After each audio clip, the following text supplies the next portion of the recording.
Señora Sánchez retira esto, pero al parecer si la comisión no lo aprueba en su conjunto, el documento continúa el trámite.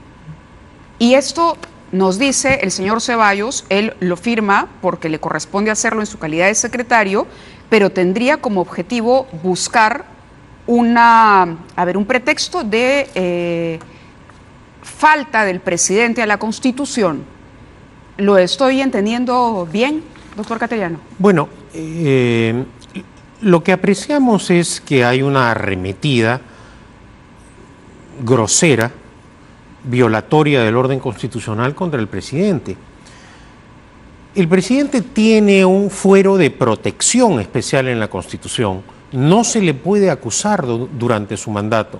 Entonces, amenazarlo de vacarlo por incapacidad moral permanente constituye, repito, una amenaza al orden constitucional.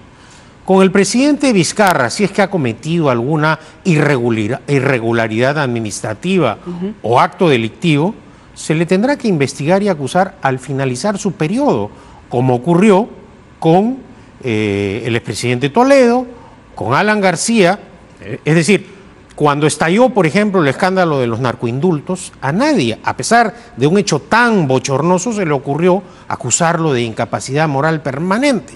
Y lo mismo ha acontecido con el expresidente Humala, que viene siendo investigado. Confío que después de lo que hemos pasado, el Parlamento entra en razón, porque realmente estaríamos no solo en una situación vergonzosa de tener 3 presidentes de la República en 3 años, sino que además creo que si esta amenaza la concreta el Parlamento, estaríamos frente a un golpe de Estado en marcha.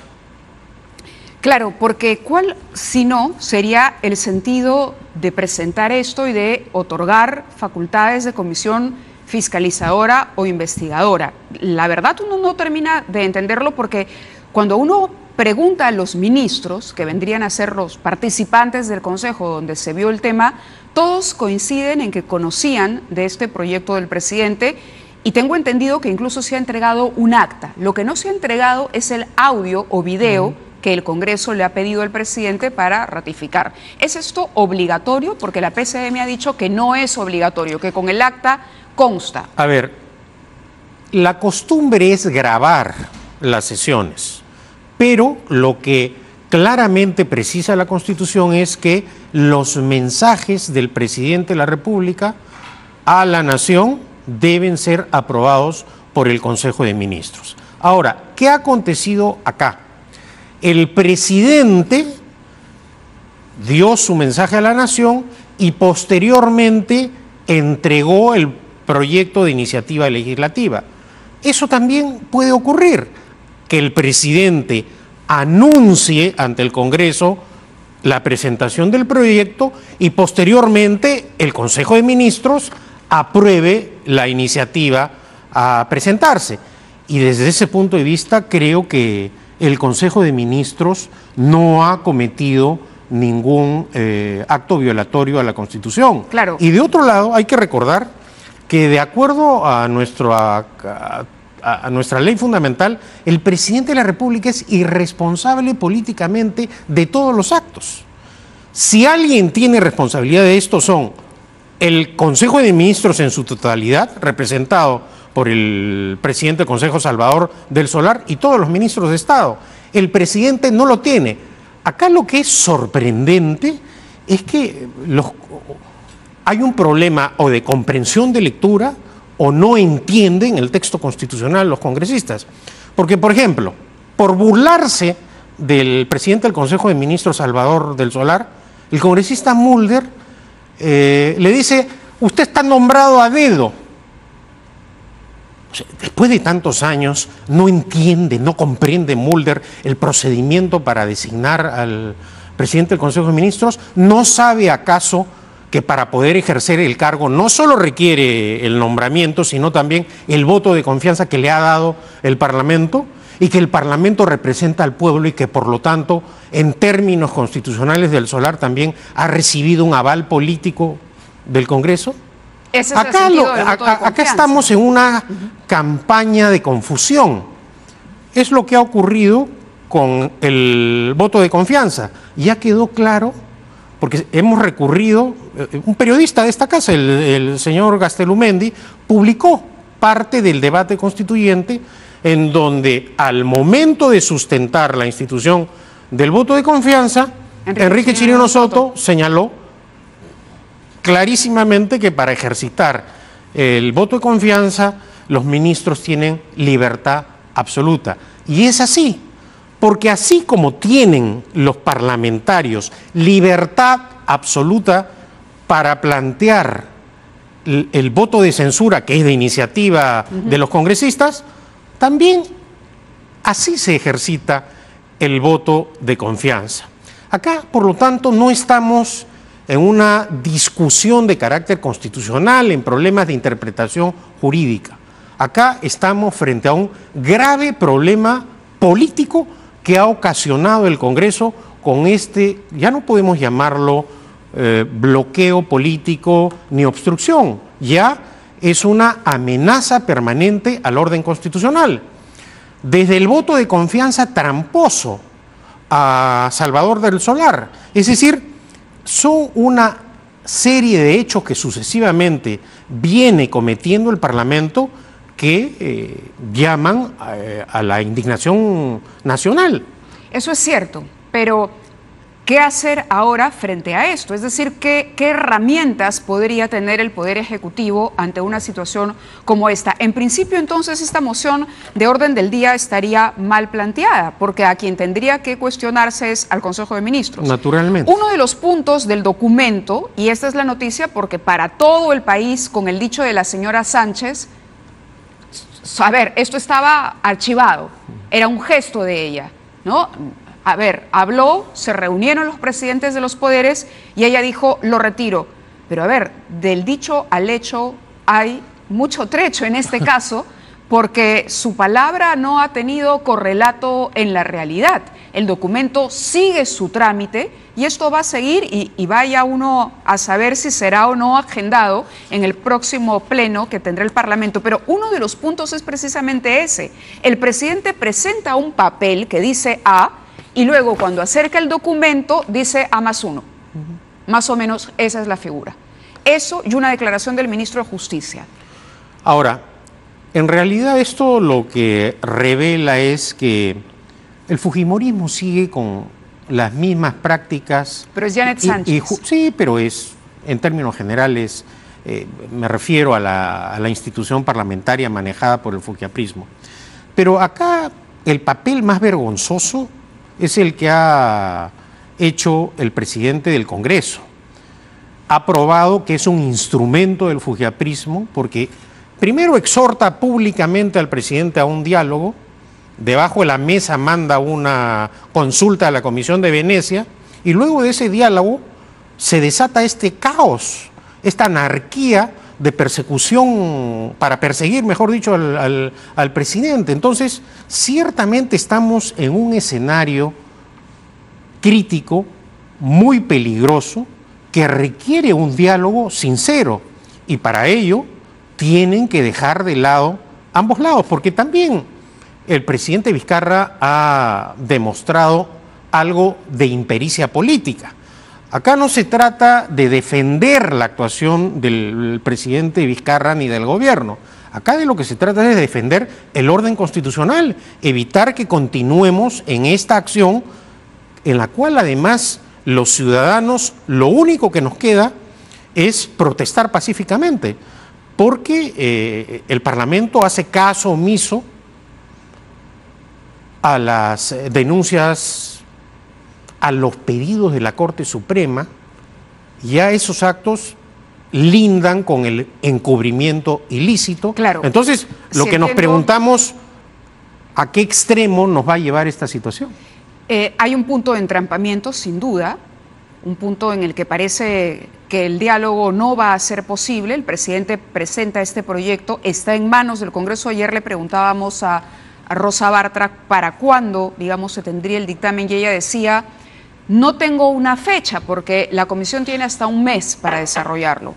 Entonces luego veía en la República que ellos recibieron, el Congreso recibe el 31 de julio el proyecto del presidente, pero ella dice, no, se cuentan días útiles desde que llega a la comisión.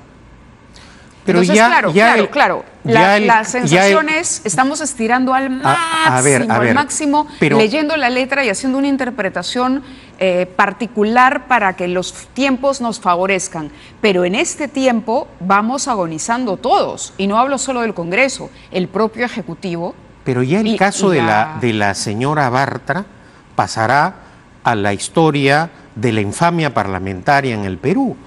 Hace unos días hemos visto cómo esta señora, que se autocalifica de super sabia en materia jurídica, elimina la votación de todos los peruanos en el extranjero.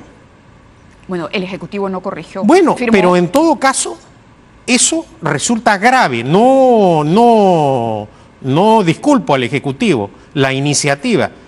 Y esta señora congresista, en lugar de reconocer ese monumental error, por decirlo diplomáticamente, y no emplear calificativos de ineptitud, desconocimiento, y que simboliza en esencia el fujimontesinismo o que simbolizó en esencia el fujimontesinismo del pasado, lo que hace es tratar de atarantar a la opinión pública como si el país estuviese siendo gobernado por gente que realmente no tiene en consideración la responsabilidad que ha recibido.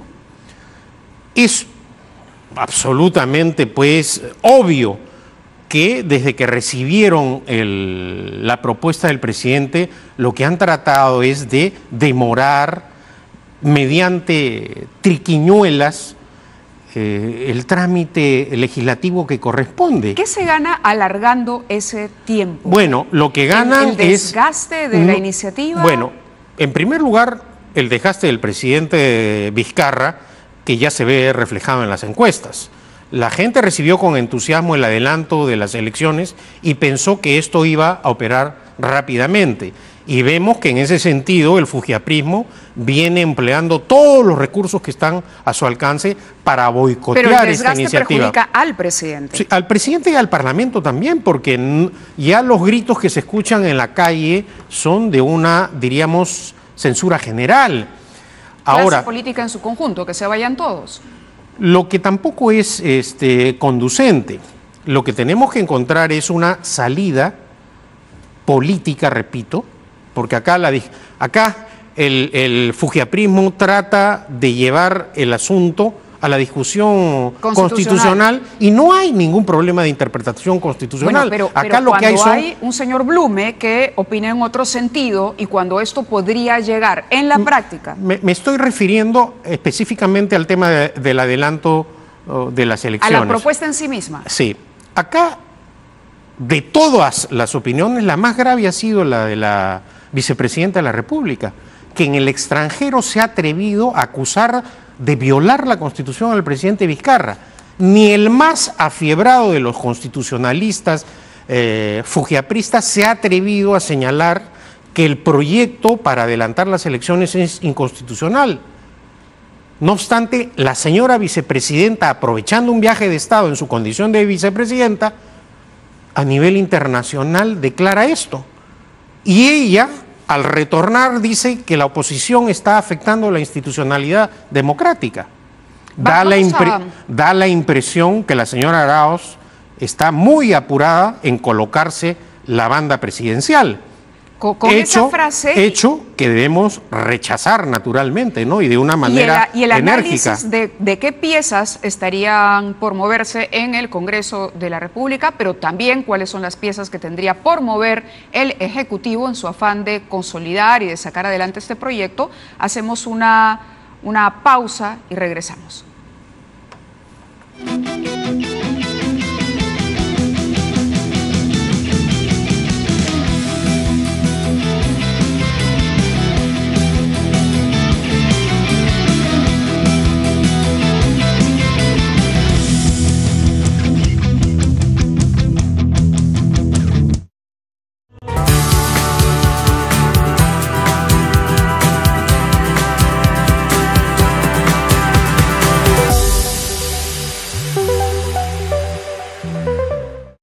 cuestión de confianza de Vizcarra, y ella en efecto ha dicho que es inconstitucional, no el proyecto, pero sí la eventual presentación de una cuestión de confianza sobre el adelanto de las elecciones. El adelanto de las elecciones, para precisar la información respecto a las declaraciones de la vicepresidenta.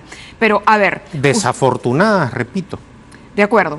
Ahora, usted nos decía que siente que Mercedes Arauz tiene ganas de ponerse la banda presidencial. Y por otro lado hay también... Con el cántico al lado de Mauricio Mulder, que dice que si no se porta bien el presidente Vizcarra, lo van a vacar y le van a colocar la banda. Se habló ya de vacancia. ¿Esto es en serio? Es decir, el Congreso puede... Leí una entrevista que concede usted a Mávila, las dos caras emblemáticas del fujiaprismo que han guiado este Congreso, que son Becerril y Mulder, han declarado en ese sentido. Entonces tampoco es que son parroquianos que deambulan alrededor del Congreso. No, son aquellos que a lo largo de estos años han violentado el orden constitucional. No hay que olvidar la actuación del señor Mulder. El señor Mulder que ha intentado silenciar a los medios de comunicación. El señor Mulder que ha avalado la difamación internacional del país diciendo que acá hay persecución política para intentar defender a su fallecido líder. Entonces, no es que las cosas ocurren de casualidad. Y de otro lado, también hay un contexto en el cual funcionarios que deberían actuar con mayor cautela y prudencia en sus declaraciones, usted ha mencionado, por ejemplo, al presidente del Tribunal Constitucional, dan la impresión que estarían adelantando opinión. O modificando la sentencia que el Tribunal Constitucional ya dictó. Porque el Tribunal Constitucional, precisamente cuando de manera violatoria al orden constitucional Mulder manejó al Congreso para que vía reglamento se modifique la institución de confianza, eso fue al Tribunal Constitucional. Así es. Y el Tribunal Constitucional lo resolvió. Ahora, acá hay un intento de confusión. Quien plantea la cuestión de confianza no es el presidente de la República, es el presidente del Consejo de Ministros. ¿Y por qué razón? Porque el presidente de la República es irresponsable políticamente, tiene un fuero de protección especial, precisamente para que tenga estabilidad en el cargo. Por lo tanto, si se confunde esto y además se señala que como no puede observar una reforma constitucional, no puede hacer la cuestión de confianza, acá estamos entrando a un terreno en el cual además algunos parlamentarios dicen tenemos mandato, no estamos sujetos a mandato imperativo y por lo tanto no nos pueden plantear una cuestión de confianza. ¿Y acaso eso debe interpretarse que si se plantea la cuestión de confianza los parlamentarios están obligados a extender? No, porque ellos tienen la alternativa de extender la confianza o negarla. Entonces acá no hay ninguna vulneración al precepto constitucional que les garantiza a los parlamentarios no estar sujetos a un mandato imperativo. Son cosas absolutamente diferentes.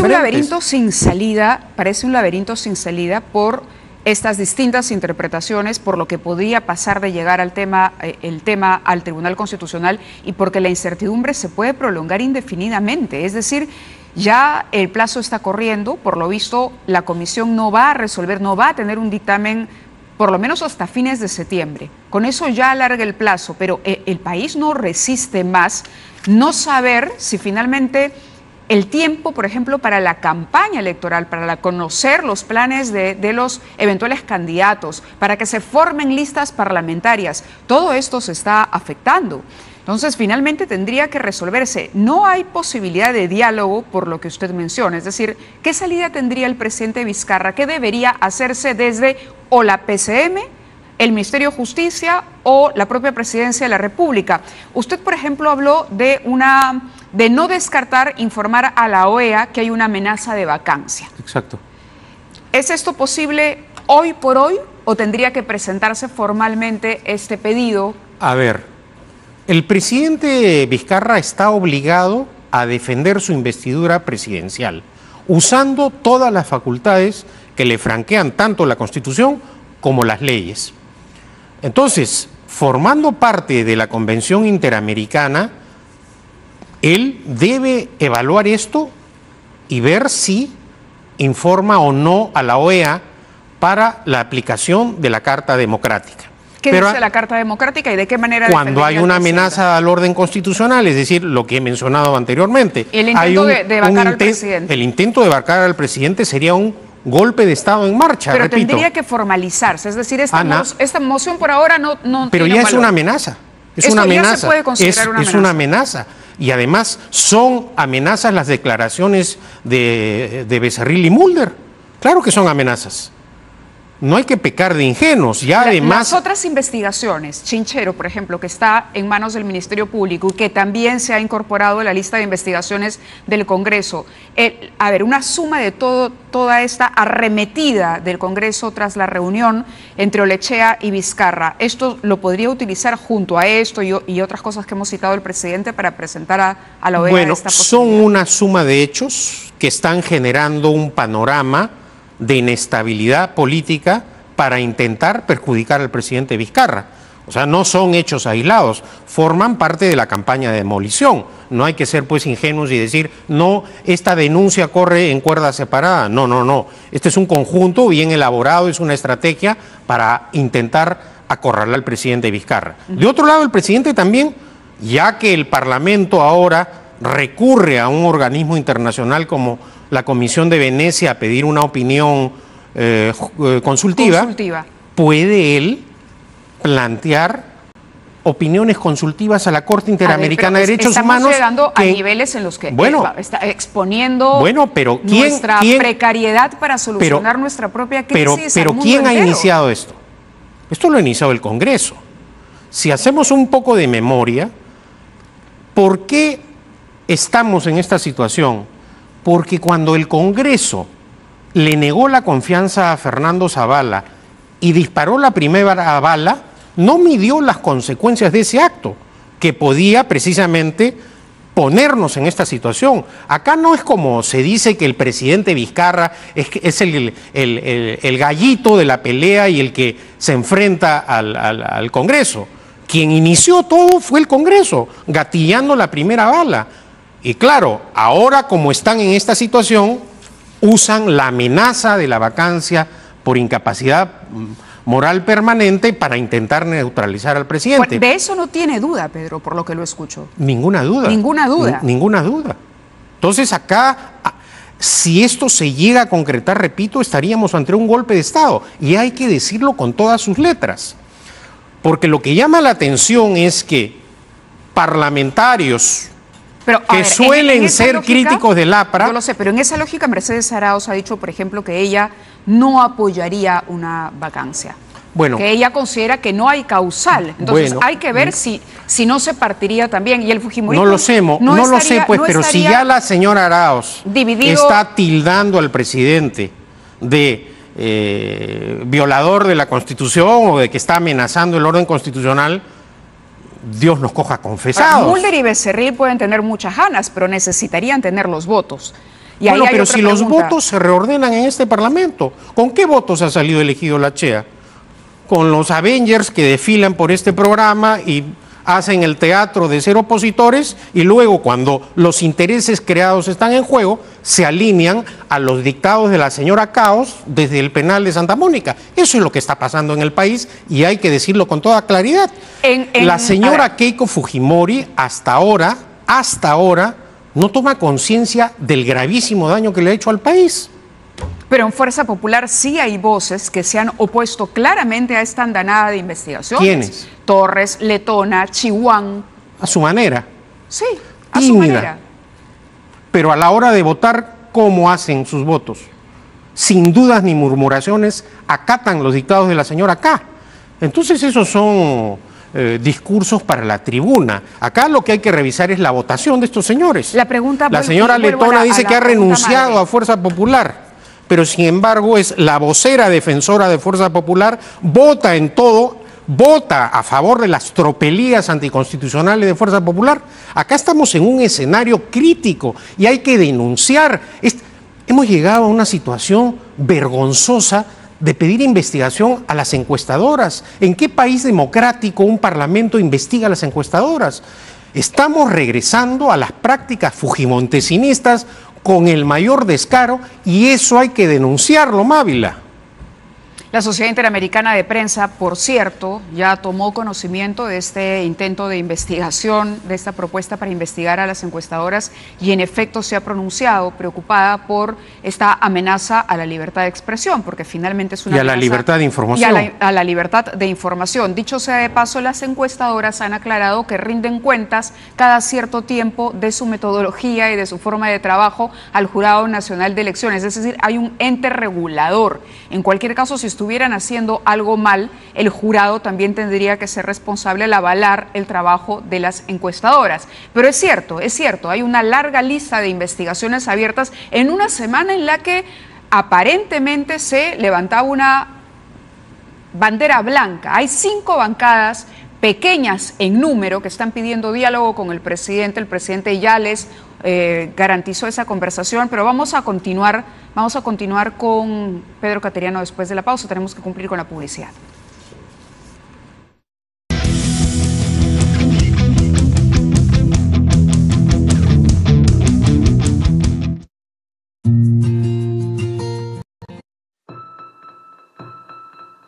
Mira, mamá, el peinado de... ¡Mira lo que me hiciste hacer! ¡Eres una tonta!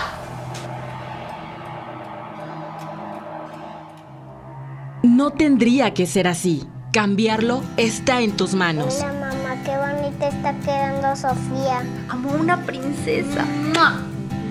Tú puedes romper el círculo.